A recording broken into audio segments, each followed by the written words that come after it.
The 12th day of October in 1944 dawned cold over the waters of the Atlantic coast.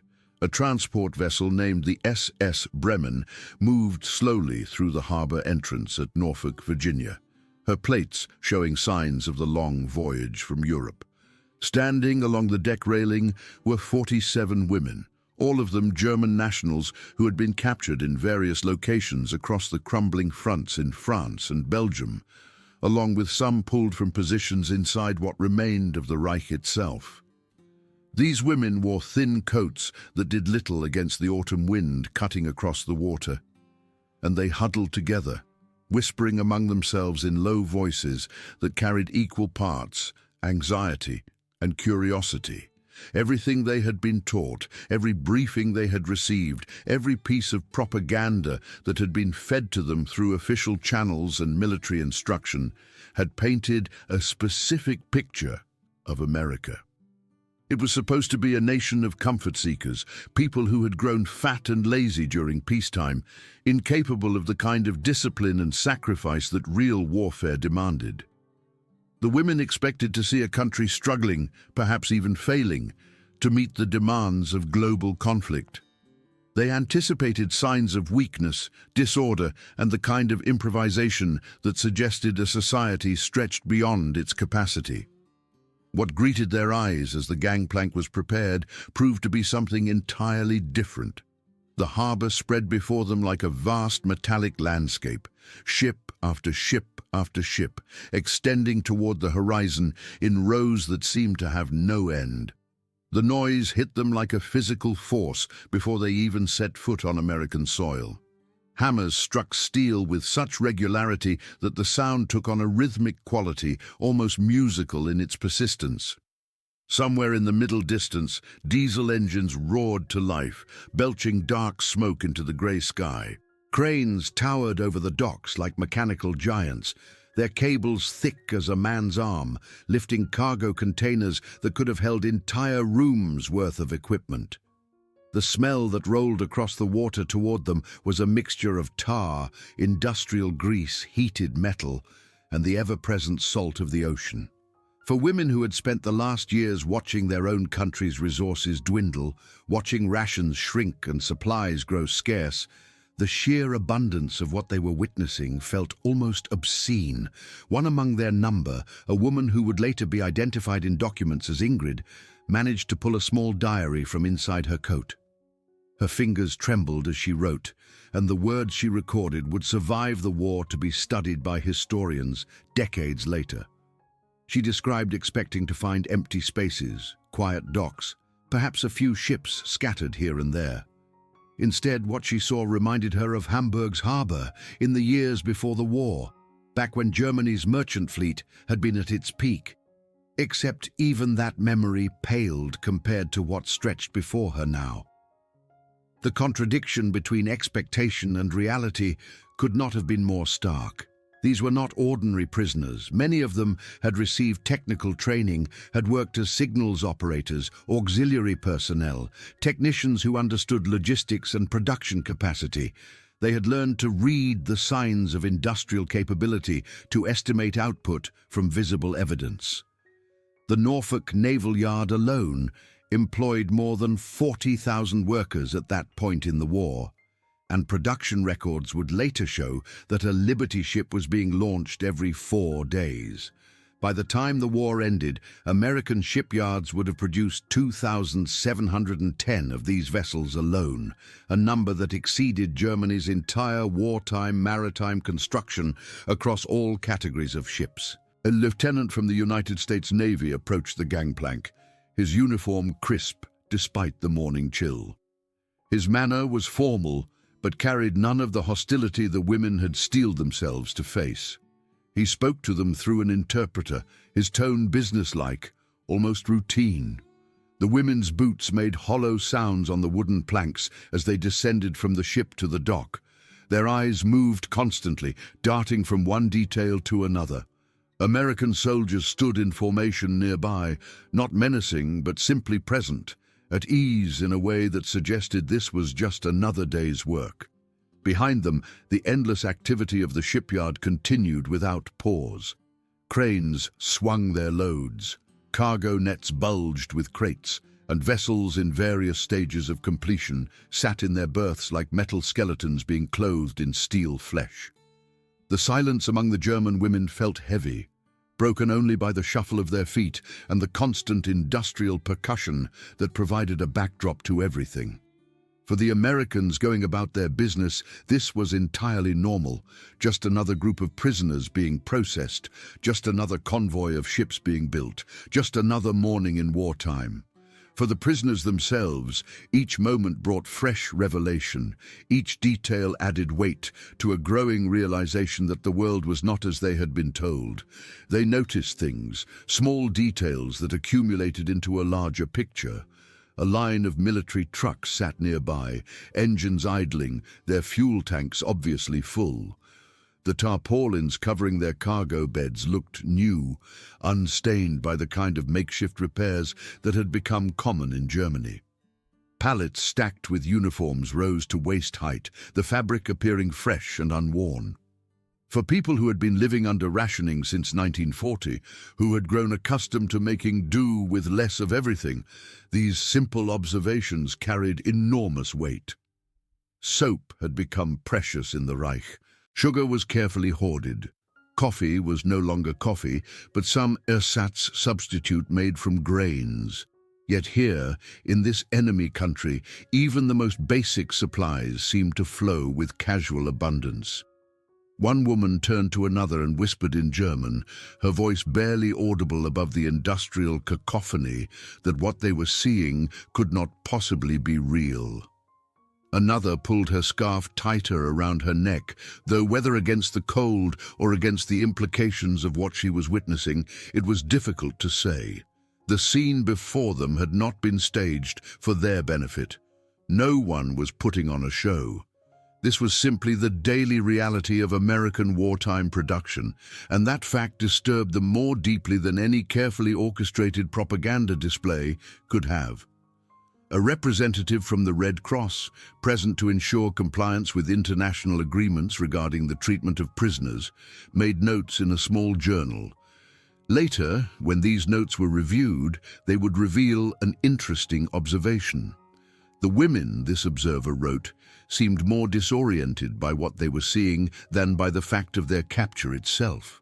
The docks appeared to have communicated something to them that went beyond military strength, something about capacity and will that transcended the mere presence of armed force. As military buses arrived to transport the prisoners inland, the women cast final glances back at the harbour, the forest of masts and smokestacks, the cranes that never seemed to stop moving, the endless stream of workers entering and leaving the yards. All of it seared itself into their memories, but this initial shock was merely the beginning of their education. The journey that lay ahead would take them deeper into the industrial heartland of America, past evidence that would prove even more staggering than what they had witnessed at the docks. With each passing mile, the gap between what they had been taught to believe and what they were now seeing with their own eyes would widen until it became a chasm too wide to bridge with denial. The convoy of vehicles departed Norfolk shortly after midday, flanked by a pair of military jeeps that maintained a respectful distance but made clear that this was an official movement of prisoners under guard. The buses themselves wore the standard olive paint of military vehicles, their windows still streaked with dried salt spray from the coastal air. Inside, the German women sat rigid in their seats, maintaining the kind of silence that comes from shock rather than discipline. Their eyes remained fixed on the passing landscape, unable to look away despite the growing weight of what they were seeing. They had braced themselves for scarcity, for the kind of stripped-down, desperate efficiency that comes when a nation throws everything into a war effort at the expense of civilian comfort. Instead, mile after mile revealed something that seemed impossible. The shipyards did not end when they left Norfolk proper. They extended for blocks in every direction, smoke and steam rising from construction gantries in columns that merged with the clouds. Welders sent fountains of sparks cascading down from scaffolding, each bright shower representing another section of hull plate being joined, another vessel growing closer to completion. Liberty ships, in various stages of assembly, stood like buildings under construction. Some nothing more than skeletal frameworks of ribs and keel, others nearly ready for their maiden voyage, with only final fittings remaining. Among the prisoners sat a young woman who had served as a signals officer before her capture. She had studied naval tonnage tables as part of her training, had memorized the production capacity of various shipyards across Europe. Now she stared at the American yards sliding past the bus windows and did some quick mental calculations. The whisper that escaped her lips carried disbelief that bordered on denial. "1 yard here," she murmured to the woman beside her, seemed to be producing more hulls than the entire facility at Kiel. The numbers, when later checked against production records, would prove her estimate conservative. Norfolk alone was responsible for dozens of destroyers, aircraft carriers, and auxiliary vessels by this point in the war. Across the entire United States, shipyards were producing 18 million tons of shipping annually, a figure that represented 6 times Germany's total wartime output across all its yards combined. The rhythm of industrial work followed them as the buses moved on. Hammers and rivet guns created a percussion that seemed to pulse in time with some vast heartbeat, as if the entire landscape had become a living organism dedicated to the production of war material. As the convoy left the immediate coastal area and pushed inland, the character of what they saw evolved but did not diminish. Smokestacks punctuated the horizon in every direction. Warehouses sprawled across acres of land, their walls marked with names that the women recognized vaguely from intelligence briefings and intercepted documents. Ford, DuPont, Bethlehem Steel. These were companies whose capacity German analysts had tried to estimate, usually settling on figures that now seemed laughably low. One prisoner would later recall in an interview conducted years after the war that it felt as though every town had been transformed into a barracks, every street into a supply line. The realization hit them, she said, that their own newspapers had been feeding them lies. This was not a soft people, not a distracted or divided society. This was a nation that had organized itself for war with the same efficiency they had been told was uniquely German, except the scale was beyond anything the Reich had achieved. The roads themselves became part of the revelation. Highways carried steady streams of trucks, each one loaded with crates or weapons or spare parts, or any of 1,000 other items necessary to keep armies supplied across 2 oceans. Gasoline, which had become so precious in Germany that doctors had taken to riding bicycles to make house calls, flowed freely here. The women could smell it when the convoy slowed down, that sharp, sweet scent of petroleum products that had become rare back home.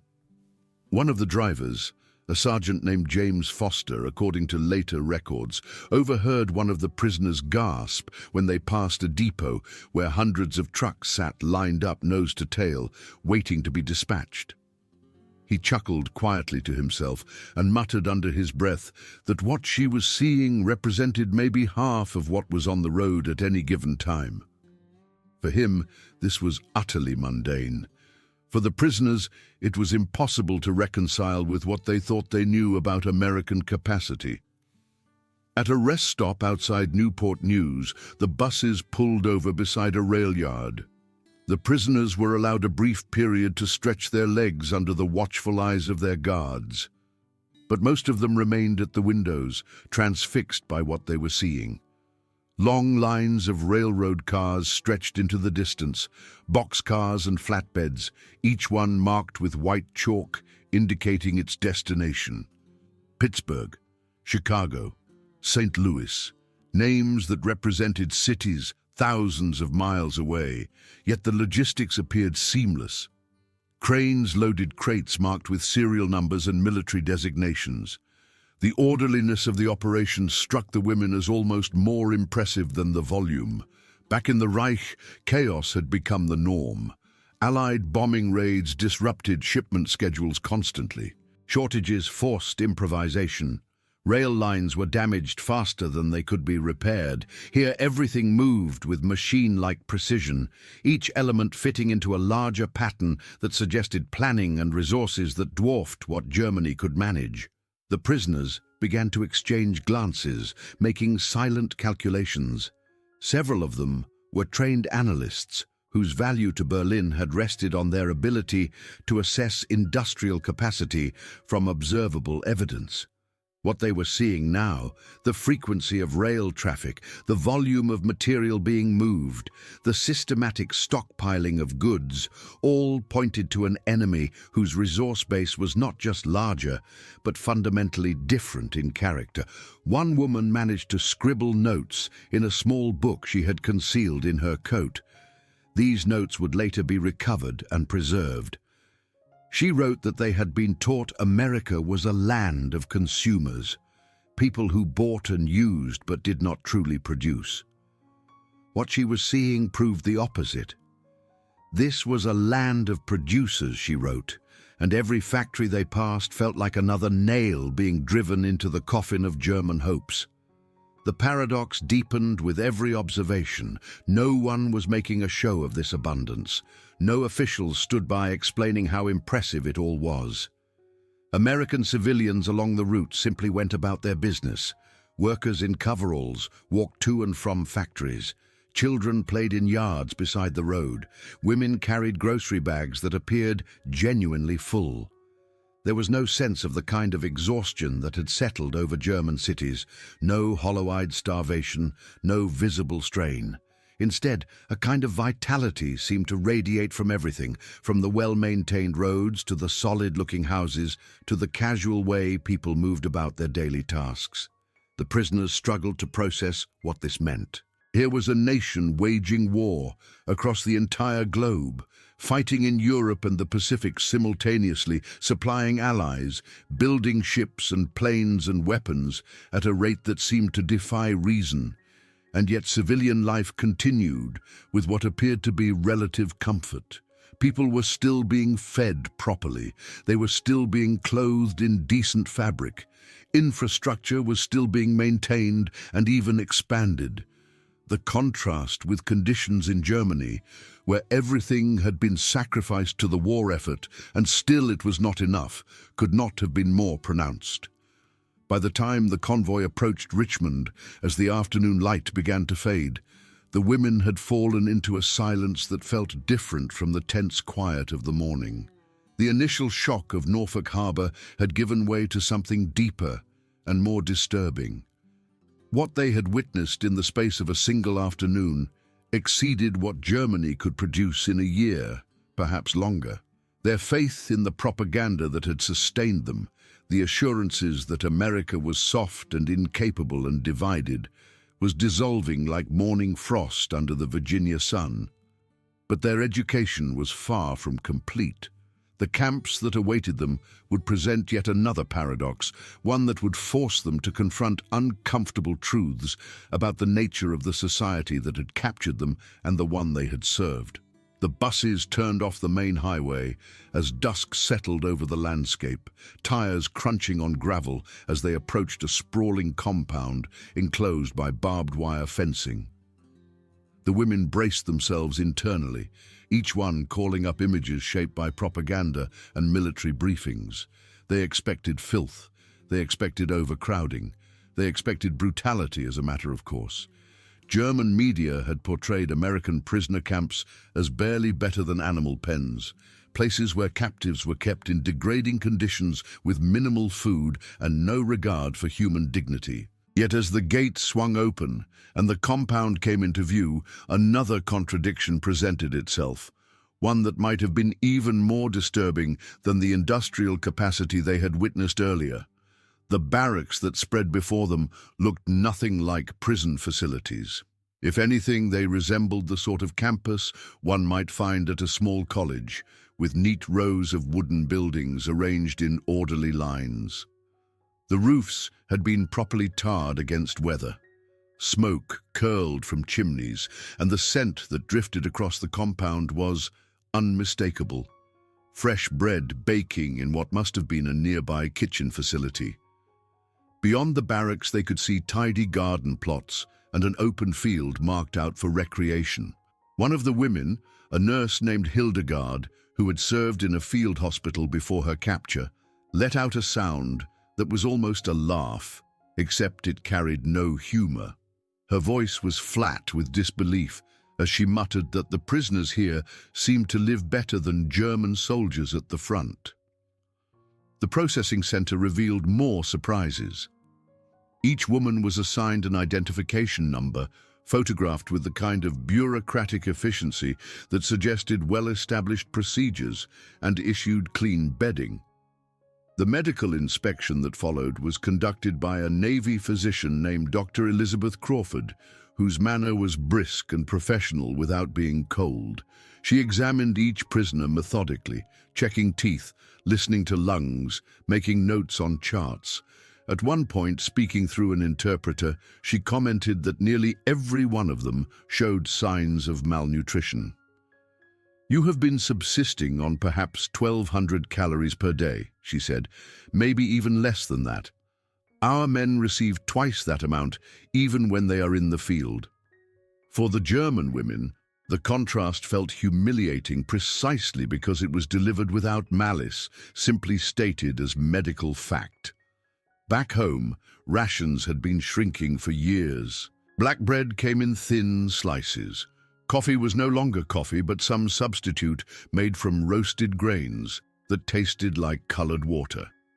Stews had become little more than thin broths with occasional vegetables. Here, even prisoners of war were being measured for properly fitting shoes and vaccinated against disease as a matter of routine. Ingrid, writing in her journal that evening, tried to capture the conflicting emotions. "They treat us like patients rather than enemies," she wrote. "It is simultaneously an insult and a mercy, and I do not know how to feel about that." The contradictions did not stop with medical care and adequate housing. That evening, as the women were led to their assigned barracks, they found clean cots waiting for them, each one fitted with wool blankets that were far better than anything they had seen in months. Soap and towels had been stacked in neat piles near the washroom facilities. A representative from the Red Cross explained, in careful German, that under the Geneva Convention, prisoners of war were entitled to certain basic standards of treatment. The women listened in a kind of stunned silence. Their own government had been signatory to those same conventions, yet Soviet prisoners in German camps were often left to starve in open fields. French captives had fared little better. The differential treatment was impossible to ignore. Statistics would later bear out the vast gulf in how prisoners were treated by different sides in the war. In American camps, German POWs received an average of 3,500 calories daily, more than many American civilians were getting under wartime rationing. In German camps, Allied prisoners frequently subsisted on fewer than 1,000 calories, sometimes far less. The numbers were stark, and the evidence was written on the bodies and faces of prisoners on both sides. One of the German women confessed in a hushed whisper to her neighbor that if Berlin knew the truth of how well they were surviving, there would be no forgiveness, no understanding. The mere fact of their adequate treatment might be seen as collaboration. The sensory details of that first evening in the camp carved themselves into memory with the kind of clarity that trauma or profound surprise can create. The smell of clean sheets, something most of them had not experienced in over a year. The taste of white bread and real butter at the evening meal, luxuries that had vanished from German tables years ago. The clatter of stainless steel cutlery instead of the wooden or tin implements they had grown accustomed to. All of it represented a level of plenty that seemed divorced from the reality of wartime sacrifice. In one corner of the dining hall, a prisoner broke down in tears after biting into an orange. She held the fruit in both hands as though it were something precious and fragile, which in her experience it had become. "To us," she whispered between sobs, "this is luxury beyond any reasonable expectation." Her companions understood completely. Citrus fruits had become memories in Germany, things from before the war, items that appeared in children's stories, but not on actual tables. Yet the treatment extended to them was not indulgence or kindness in any simple sense. It was discipline, systematic and planned. Guards maintained order firmly. Rules were enforced. Escape attempts, though rare, were not tolerated. But the baseline civility itself functioned as a kind of weapon, a demonstration of American confidence that carried its own message. One U.S. officer was later quoted as remarking that they could afford to treat prisoners well precisely because they were not afraid of them, not concerned that decent treatment would somehow strengthen the enemy cause. The comment revealed a mindset utterly foreign to the German military tradition, where harshness was often seen as necessary to maintain dominance. The women lay in their bunks that first night, listening to the low mechanical hum of a generator somewhere in the compound and the occasional bark of guard dogs in the distance. For some, it was the first night of uninterrupted sleep they had experienced in months. For others, the rest was troubled by dreams and uncomfortable thoughts. Being shown humanity by the enemy made it harder to justify the brutality of their own side. The cognitive dissonance was painful. They had been raised on stories of German superiority, German efficiency, German discipline. Yet here they were being treated with a systematic decency that their own government did not extend to those it had captured. But what they had witnessed thus far, the overwhelming industrial production, the well-maintained infrastructure, the comfortable prisoner facilities, represented only the surface layer of American power. In the days ahead, they would hear and see things that would deepen their understanding even further. The reach of American communications, the coordination of war efforts across vast distances would soon become apparent in ways that made the scale of the conflict impossible to ignore. The morning routine established itself quickly. A bugle call pierced the dawn, sharp and clear in the autumn air. After breakfast, which consisted of eggs, toast and coffee that tasted like actual coffee rather than the grain substitutes they had grown accustomed to, the prisoners were escorted into a common hall that served multiple purposes. Here, for the first time since their capture, they encountered something that challenged their understanding as profoundly as the shipyards had. They heard the open flow of American communications, unrestricted and apparently unguarded in ways that seemed impossible to women who had been trained in signal work. Radios hummed with static and voices. Telephones rang with steady frequency. The clatter of typewriters created a background rhythm. For prisoners who had served as radar operators, signals analysts, and communications technicians, the soundscape itself conveyed information. They leaned forward unconsciously, ears sharpened by training, trying to make sense of what they were hearing. Through the hiss and crackle of shortwave sets came voices speaking English in various accents and cadences. Weather updates from somewhere in Kansas, shipping manifests being read from New Orleans, naval traffic reports from positions off the Pacific coast. The breadth of information being transmitted was staggering enough, but what truly shocked them was how unencrypted much of it seemed, how openly it flowed.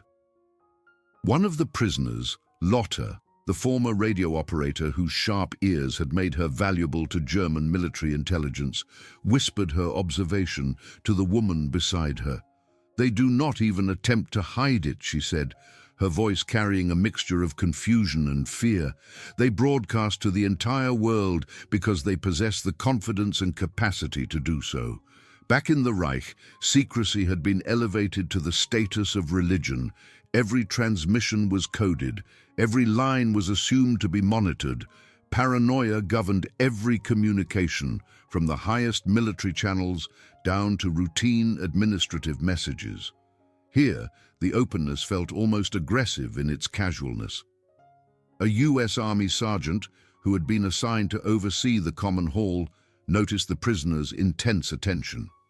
He wandered over, not hostile, but curious about what had captured their interest so thoroughly.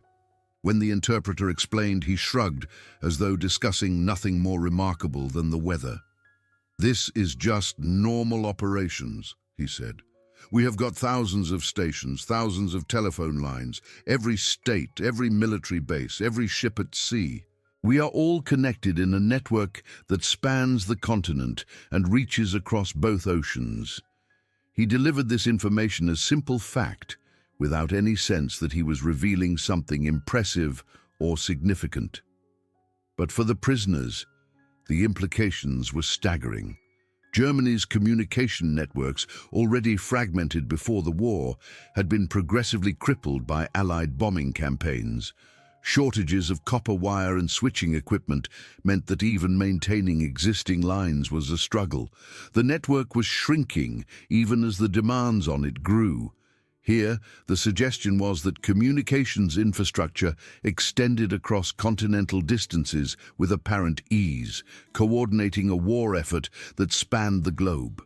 Numbers would later confirm what the women were beginning to understand through observation and casual conversation with their captors. By 1944, the United States military alone operated over 400,000 telephone lines dedicated to military communications. Civilian telephone networks numbered in the tens of millions of functioning connections. In contrast, Germany had fewer than 2 million telephone lines still operational, and many of those were concentrated in cities that had already been reduced to rubble by bombing.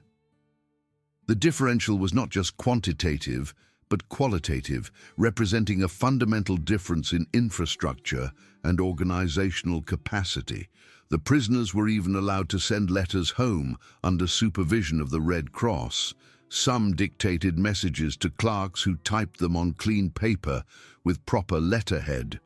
The act of touching a telephone, of watching a letter being prepared for international delivery with the assumption it would actually arrive, felt to them like reconnecting with civilization. Ingrid recorded her thoughts about this later.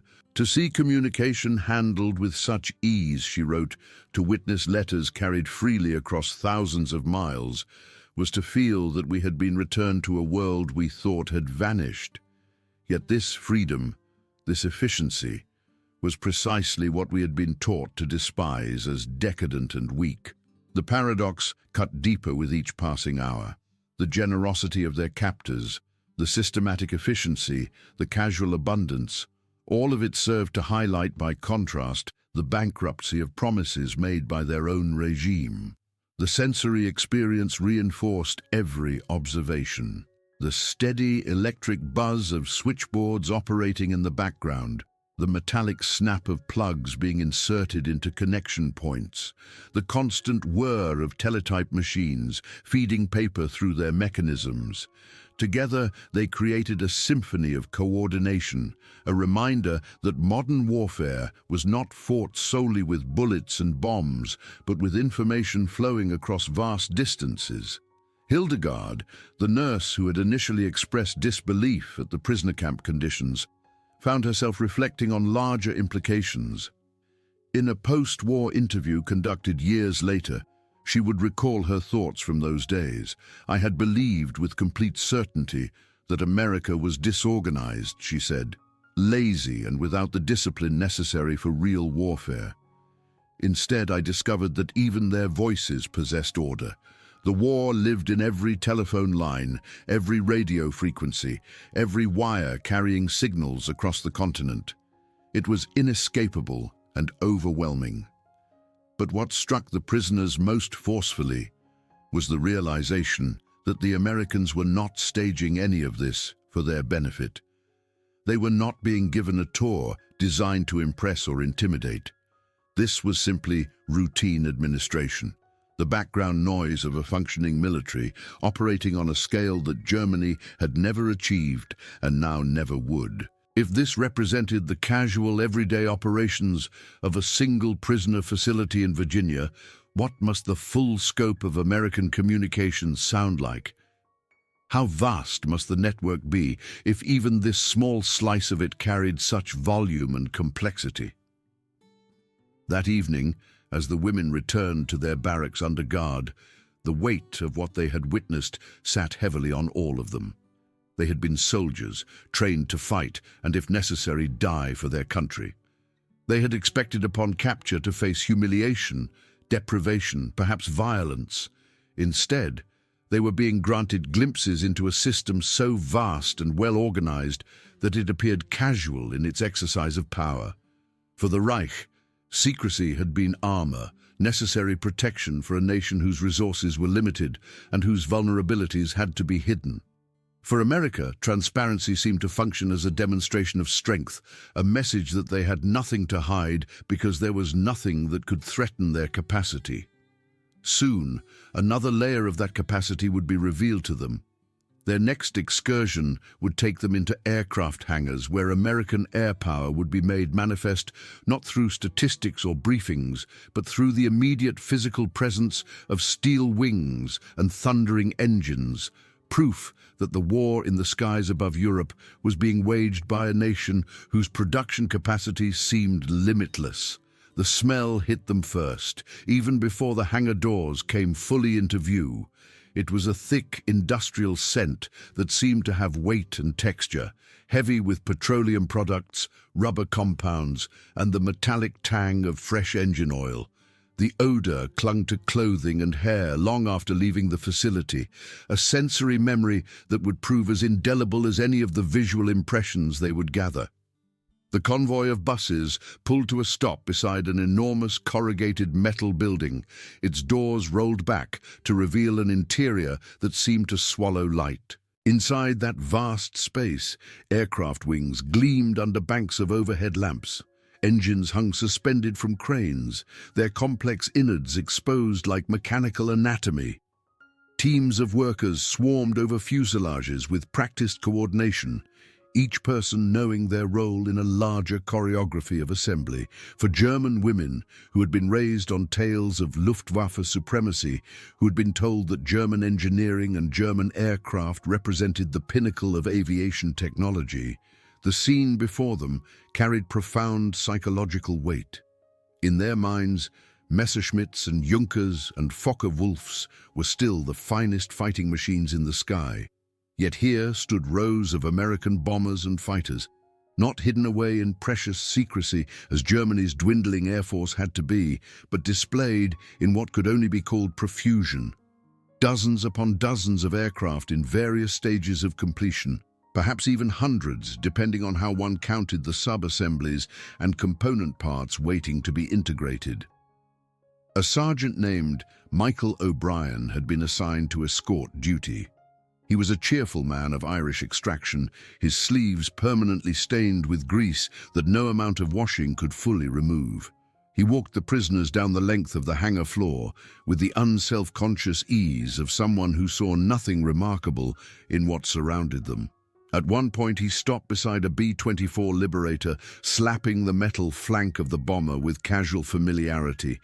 "This beauty right here," he said through the interpreter, speaking loudly to be heard over the background noise, "can be completely replaced in 3 days if she gets shot down. 3 days, ladies. That is how quickly we can turn out a new one to take her place."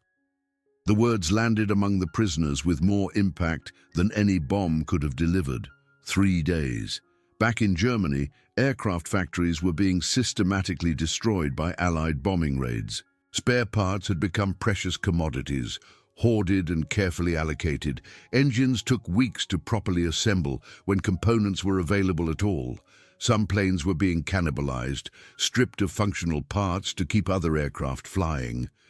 The idea that a lost bomber represented nothing more than a line item on a production schedule, something to be filled as routinely as ordering office supplies, was almost impossible to process.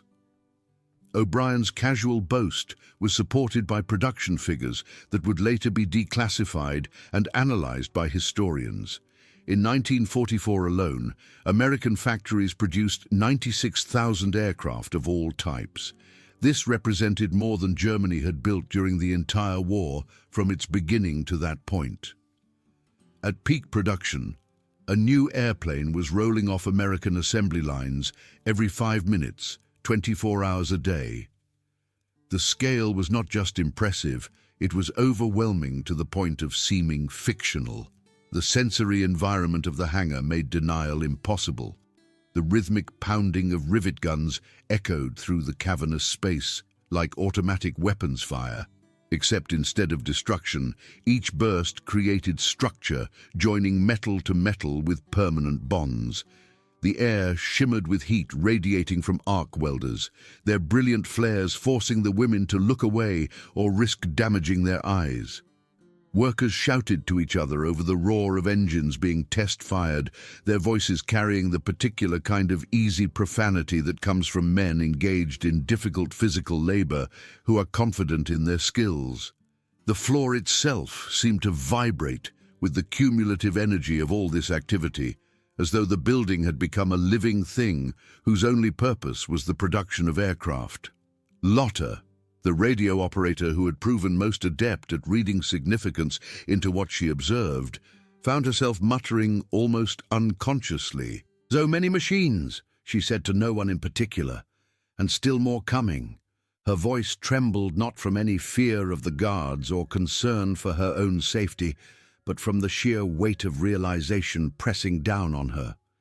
Hildegard, the nurse, would later confess in her personal journal that the revelation struck her with particular force. "Our leaders told us that America was weak," she wrote, "that Americans were unwilling to make real sacrifices.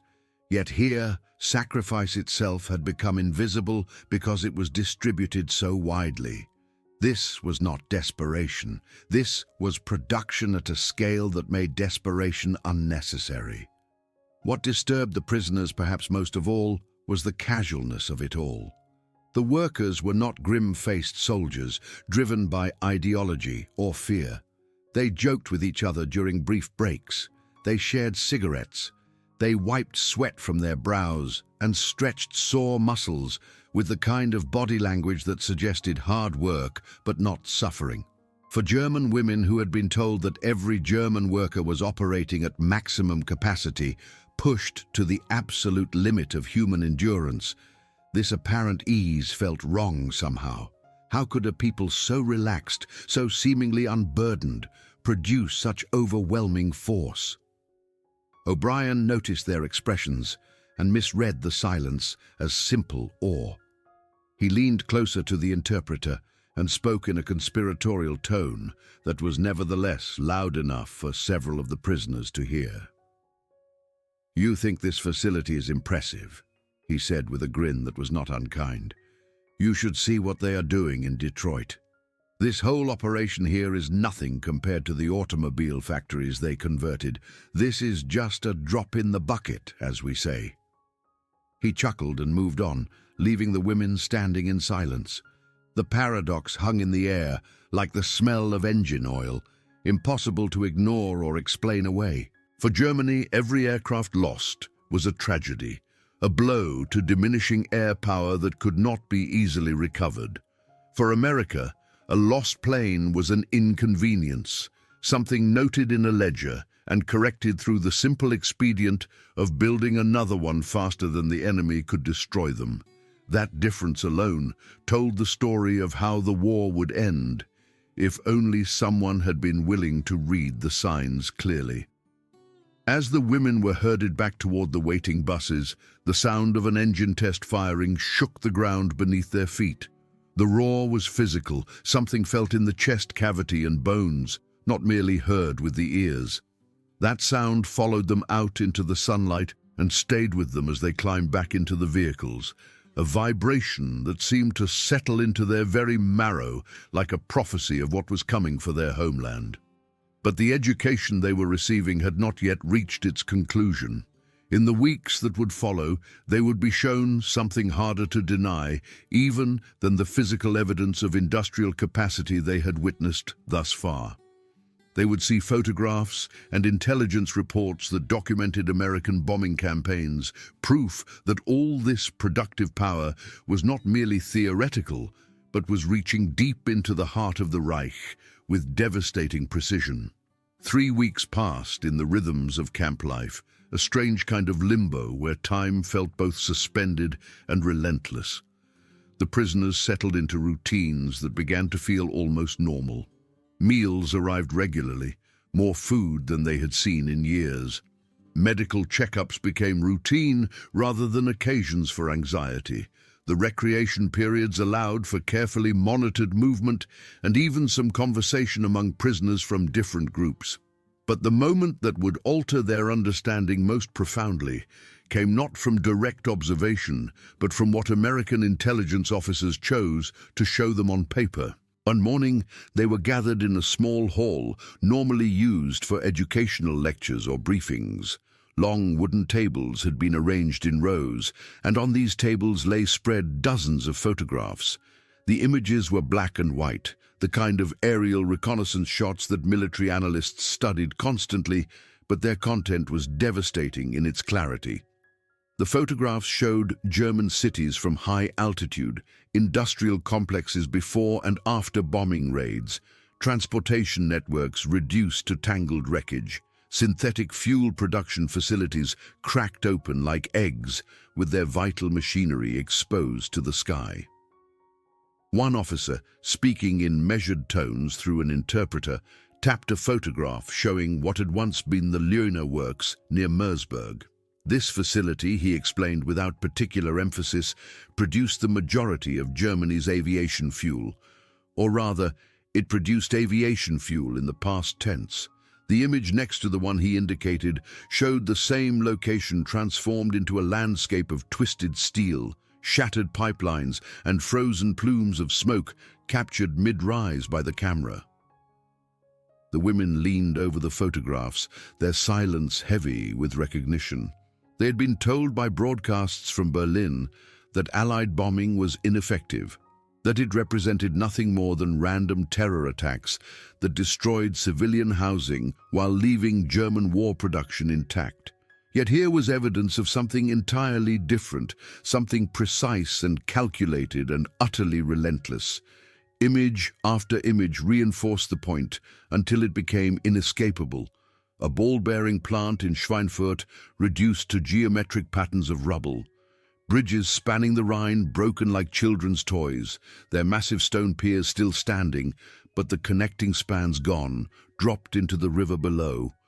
Rail yards in Cologne transformed into fields of craters, the tracks bent into useless sculptures of twisted metal. One prisoner, a woman named Marta, who had rarely spoken since her capture, found herself whispering almost unconsciously. "So that is why the trains never arrive anymore." The observation was simple, almost childlike, but it connected abstract strategic planning with the concrete experience of life in Germany, where reliable transportation had become a memory. Statistics backed up what the photograph showed with pitiless clarity. By mid-1944, Allied bombing forces were dropping more than 200,000 tons of explosives on German targets every single month. Aircraft losses were significant, sometimes horrifically high on individual missions. But American production capacity, those endless hangars full of bombers being assembled in 3-day cycles, made the losses sustainable. Germany, meanwhile, could not replace what was being destroyed. Every factory blown open, every fuel depot set ablaze, every bridge dropped into a river represented capacity that could not be recovered. Each photograph laid bare a truth that propaganda could not obscure. The Reich was bleeding out under skies it no longer controlled. The sensory impact of the photographs was undeniable, even though they were static images. The women found themselves studying the jagged white scars of bomb craters against blackened earth, the skeletal remains of industrial buildings that had once buzzed with machinery and workers, the neat rows of destroyed rail cars that would never carry cargo again. One prisoner wrote in her diary that evening, describing how she could almost smell the smoke rising from the paper itself, could almost hear the whistle of falling bombs, frozen in the moment before impact. What shook them perhaps more than the content of the photographs was the manner in which the American officers presented them. This was not theater designed for psychological effect. This was not propaganda meant to break their spirits. This was routine intelligence analysis, the kind of thing these officers sifted through every single day as part of their regular duties.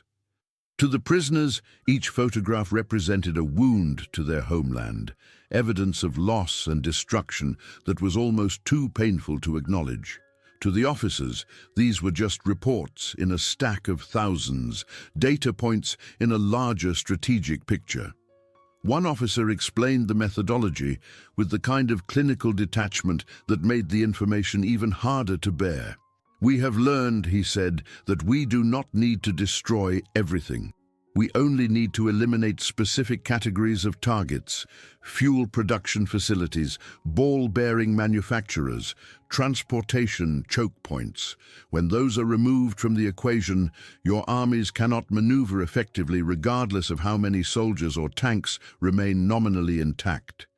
His words were analytical rather than cruel, but to the prisoners they carried the weight of mathematical inevitability. Ingrid captured the essence of this realization in her journal entry that night. "What defeated us," she wrote in careful script, "was not hatred or ideology or even superior courage. It was arithmetic. They simply calculated what needed to be destroyed and then destroyed it with industrial efficiency. We were fighting an emotional war while they were solving an equation." The paradox that had been building through every stage of their experience in America reached a kind of crescendo in that room full of photographs. German propaganda had painted Americans as reckless and chaotic, as people whose abundance had made them soft and whose democracy had made them weak. What the prisoners were confronting instead was evidence of cold, disciplined precision married to overwhelming productive capacity. The Americans were not winning through barbarism, but through systematic application of resources to carefully chosen objectives. When the briefing session ended, the women walked back to their barracks under a sky streaked with high-altitude contrails. For the first time, they looked up at those white lines scratching across the blue expanse and felt as though the very sky belonged to the enemy. The Reich had promised them that German technology and German will would ensure control of the air. The truth was written in vapor trails above their heads and in the photographs they had just seen. American aircraft flew where they wished, bombed what they chose, and returned to bases where replacement bombers waited if any were lost. But this accumulating knowledge created a profound dilemma for the prisoners. They possessed information that contradicted everything their countrymen back home were being told. Should they remain silent, protecting themselves from accusations of defeatism or collaboration? Or should they speak truth, risking being labeled traitors for acknowledging reality? That question would soon be brought into sharp focus by the arrival of a smuggled letter, one that would force them to choose between comfortable lies and uncomfortable truths. The letter appeared on a grey afternoon, slipped beneath the door of one of the barracks like contraband. Hildegard discovered it first, the nurse whose initial disbelief at camp conditions had gradually transformed into a more complex understanding. She picked up the envelope carefully, turning it over in her hands as though it might be dangerous. There was no official marking, no postage, only faint pencil markings that might have been routing codes from some informal prisoner network. When she carefully unfolded the paper inside, the other women gathered around her like moths drawn to flame, crowding close to read over her shoulder. The message was brief, written in hurried German script that suggested it had been composed quickly, perhaps under conditions where discovery might have brought punishment. "Hold fast," the letter urged. "The Reich is pushing back on all fronts. New weapons are being deployed that will change the character of the war. Do not believe what the Americans show you. Final victory remains within reach if we maintain our faith and our will." The words echoed precisely the kind of rhetoric the women had been hearing before their capture, promises that felt increasingly hollow with each passing month of the war. The letter's tone carried notes of desperation that were louder than its stated message of confidence. Lotta, the sharp-eared radio operator, was first to voice what several of them were thinking. "If we were truly winning," she said quietly, "they would not need to smuggle messages urging us to hold fast. Winners do not need to beg for continued belief." But Hildegard pressed the paper flat against the wooden table, her expression troubled. "Still," she said, "this reflects what our families are being told back home. What if they believe these promises while we sit here knowing something entirely different?" The tension in the barracks thickened as the implications sank in. Their lives in the camp had become shaped by layers of contradiction. They were being treated better by their enemies than their own government had treated those it captured. They were being fed properly while they knew their families went hungry. They were being shown truths that directly contradicted official German narratives. Now, this letter threatened to pull them back into the shadows of belief they had been emerging from, or at minimum force them to confront the gap between what they knew and what those they loved still believed. That evening, an American lieutenant appeared at the barracks, the same officer who had conducted the briefing with the aerial photographs. He held the intercepted letter in his hand, making no pretense that private communications were truly private in a prisoner camp. His German was halting but comprehensible, marked by an American accent that flattened some vowels and hardened others. "You are under no obligation to believe me," he said, choosing his words with care. "But you should understand that we have no need to show you fabrications. We do not require lies when truth serves our purposes better." He then laid out a fresh set of photographs on the communal table, images even more recent than those they had seen before. Frankfurt rail depots reduced to fields of rubble, columns of smoke rising from Hamburg that seemed to reach into the stratosphere itself, so tall and dense they appeared almost solid in the frozen instant of the photograph. The contrast between the smuggled letters' promises and the stark visual evidence could not have been more pronounced. Words on paper versus physical reality documented from the air. For the first time since her capture, a prisoner named Greta, who had maintained almost complete silence for weeks, spoke up firmly. Her voice cut through the uneasy quiet of the barracks. "If Germany possesses such wonderful new weapons as the letter claims," she asked with an edge that might have been anger or despair, "why do they not stop this?" She tapped one finger against a photograph showing smoke rising from what had been an industrial complex. "Why does the destruction continue and even accelerate if we have the means to prevent it?" The silence that followed her question felt heavier than any guard's command could have imposed. It was the silence of women confronting thoughts they had been avoiding, questions they had not wanted to ask themselves. The letter had been intended to shore up their faith, to remind them of their duty to the Reich. Instead, it had crystallized the contradictions they had been living with, forcing them to choose between comfortable denial and painful acknowledgement. That night, sleep came poorly to most of them. The sound of aircraft engines from a training field several miles distant rolled through the darkness like distant thunder, a reminder that never quite ceased. Their dreams when they came were confused tangles of images, factories collapsing in slow motion, trains that never arrived at their destinations, the faces of family members they feared they might never see again. And underneath it all, the nagging, persistent thought that perhaps loyalty had become nothing more than a habit of fear, something they clung to, not because it made sense, but because abandoning it meant acknowledging they had been wrong about things too fundamental to question. The letter had been meant to strengthen their resolve. Instead, it had acted like a crack in a dam, allowing doubts to flood through with greater force. The question of what to believe no longer admitted of easy answers. In the weeks ahead, as their American guards began permitting carefully controlled visits to nearby towns under escort, the contrast between propaganda and reality would deepen further until denial became not just difficult, but actively exhausting. Spring arrived in Virginia with the kind of warmth that promises renewal, but in the prisoner camp, it brought instead a strange quieting, a settling of expectations.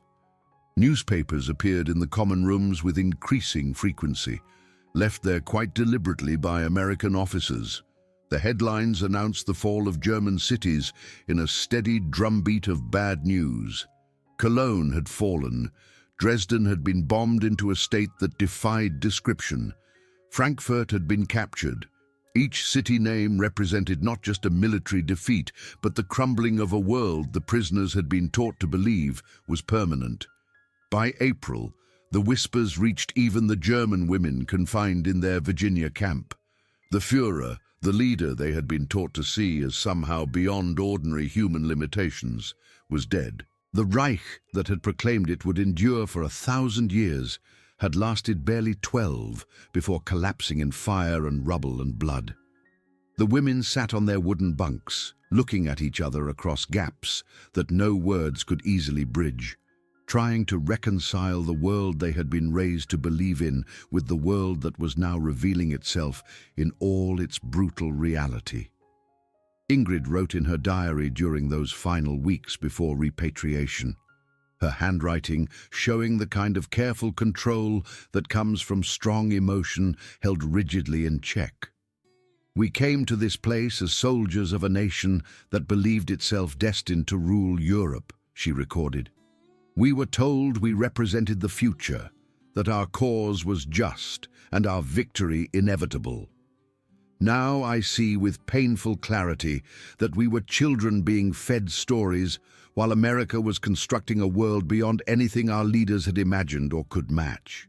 The United States Army began preparations for returning the prisoners to Germany. They were issued clean uniforms to replace the worn clothing they had arrived in. Medical examinations ensured they were fit to travel. Rations were provided for the ocean voyage, quantities of food that would have seemed generous even in peacetime. Some of the women wept at the thought of seeing family again after so long, assuming their families had survived. Others felt a kind of dread at returning to a defeated, starving Germany after months of adequate food and decent treatment. For all of them, the journey carried a paradox they could not escape. They were leaving behind comfort and order in the land that had been their enemy, returning to chaos and hunger in the land they called home.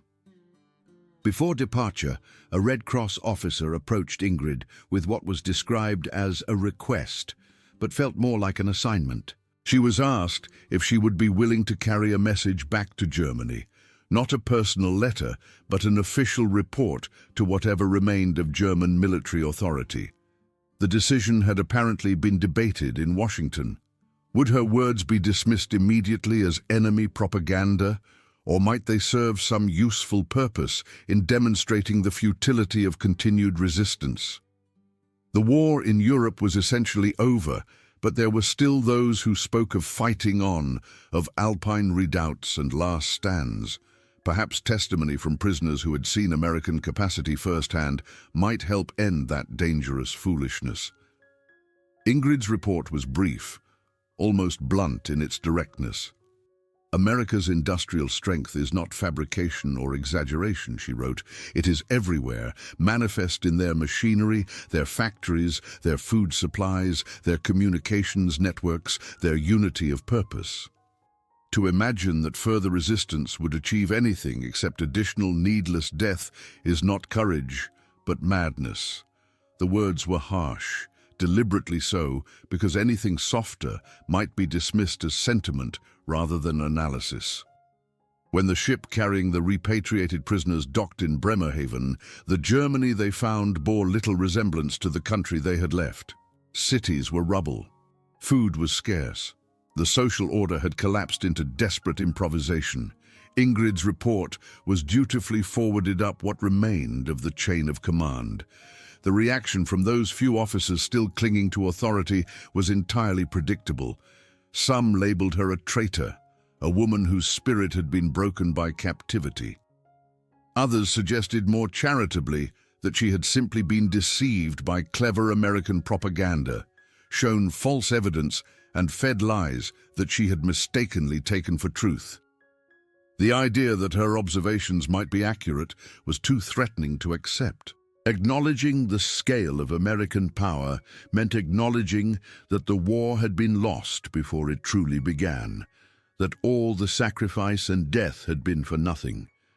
But for the women themselves, what they carried back to Germany could not be erased by official denials or ideological gymnastics.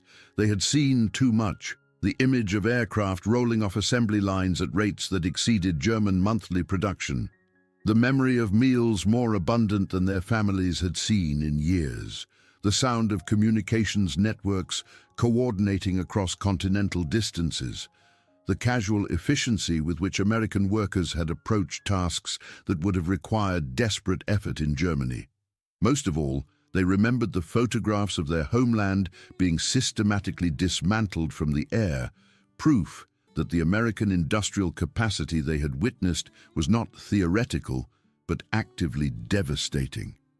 Years later, some of them would share these memories with children and grandchildren who had grown up in the ruins and reconstruction of post-war Germany. They spoke not of humiliation, though capture is never pleasant, but of a kind of awakening. They recalled the sound of hammers on steel in Norfolk Harbor, rhythmic and relentless as a heartbeat. They remembered endless rows of ships and tanks and aircraft that seemed to stretch beyond the horizon.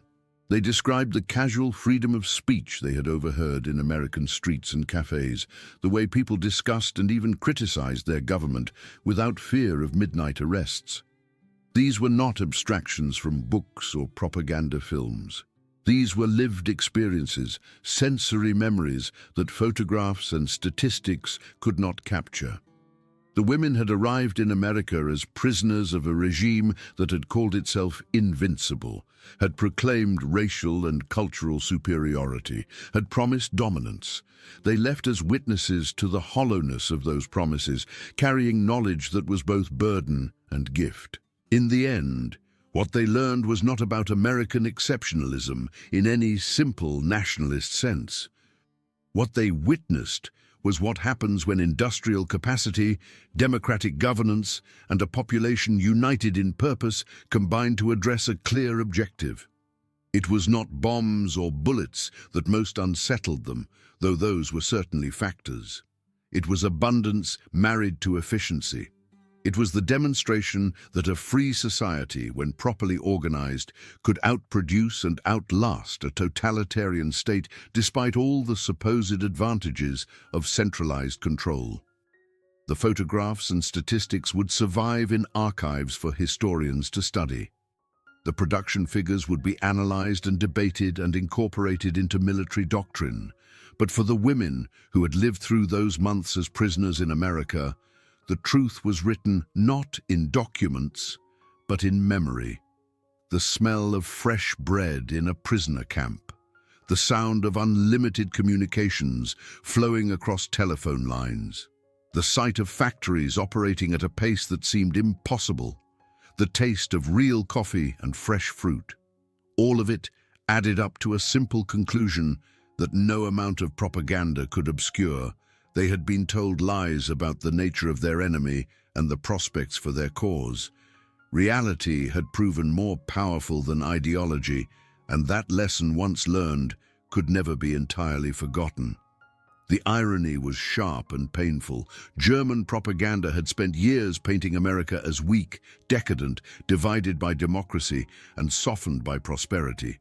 What the prisoners discovered instead was a nation that had transformed prosperity into productive capacity, that had unified diverse populations behind a common purpose, that had brought discipline and organization to bear on industrial problems with results that exceeded what centralized authoritarian control had achieved. The very characteristics that were supposed to be weaknesses, freedom and abundance, and democratic debate, had proven in practice to be sources of tremendous strength. This was the final and perhaps most important lesson the prisoners carried with them back across the Atlantic. Tyranny had promised them glory and delivered only destruction. Democracy, which they had been taught to despise as chaotic and weak, had produced order and overwhelming force. The world was not as they had been told, and having seen the truth with their own eyes, they could never entirely unsee it, no matter how much easier blindness might have been.